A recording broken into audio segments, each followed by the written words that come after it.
Discipline is everything. See, in this modern day, something that I've noticed is that a lot of people truly do lack discipline. They think that they're disciplined when they're just occasionally motivated. They're not the same.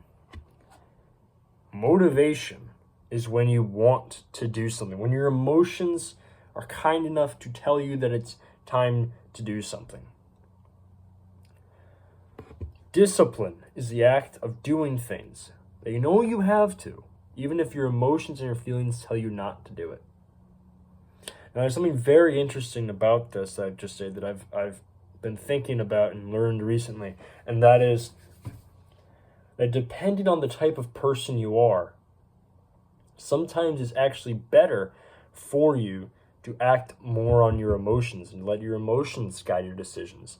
Whereas if that is usually if you're a more feminine, person, more caring, more nurturing kind of person.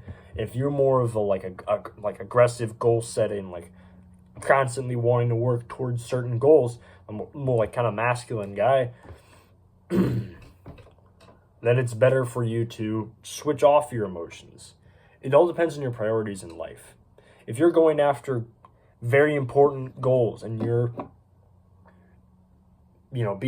having to work very hard to achieve those goals, then it's often best for you to turn off your emotions, not be a robot, because emotions are very important in life, but to just not let them control your life. You make the decisions, you make the final judgment, you make the call. Your emotions should help guide you a little bit in your decisions. Your emotions are what make you human, but your brain is what makes you successful. Logic makes you successful, not your feelings.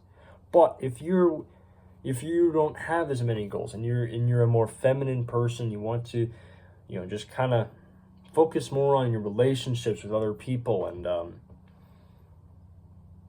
things like that. Improving your relationships with your family and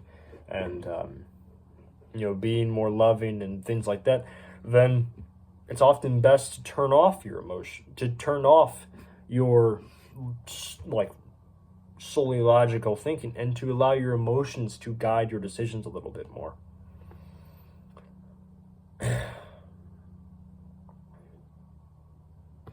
The point is that if you're trying to be more disciplined, you have to ignore your emotions. This is not, people think that this is toxic and people think that, he's a misogynist. He can't. No, you have to listen to your emotions. You have to be in touch with your feelings, guys. Be in touch with them. I'm in touch with my feelings. I didn't feel like making this video. I didn't want to. I'm exhausted right now. I just got home from work. I wanted to just sit down and maybe scroll on YouTube. That's what my emotions, my feelings were telling me to do. But I know that I'm not going to be happy if I do that. I know in the long run, this video is way millions of times more important than me sitting down and scrolling for an hour.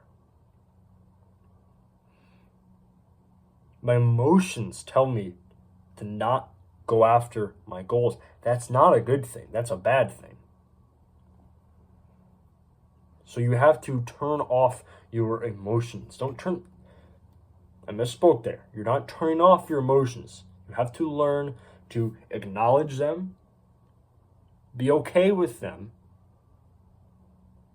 and not do anything about them. You have to be willing to do things, even if your feelings are telling you not to do it. Because in the end, your emotions are going to say, wow, I did that. I did a good job. I did something productive. But when you just listen to your feelings, because your feelings, for whatever reason, okay, get my thoughts together here. If you're goal striving and trying to work towards goals, for some odd reason, your emotions are self-destructive. They'll tell you not to work on anything and to just sit around and be lazy. But when you're done sitting around and being lazy, your emotions will then tell you that you're lazy and you're a horrible person and you should have gone and done something productive, even though your emotions told you to sit down and be lazy. But when you don't listen to your emotions the first time, and you don't, and your emotions are telling you to be lazy, you go ahead and work anyway. Then afterwards, your emotions are going to tell you that you're doing well, and they're going to congratulate you, and you're going to have positive thoughts about yourself. That's the power of having positive emotions after work. So the way you can think about this is, rather than listening to your emotions in the short term, delay the gratification, delay the emotional response that comes with your work.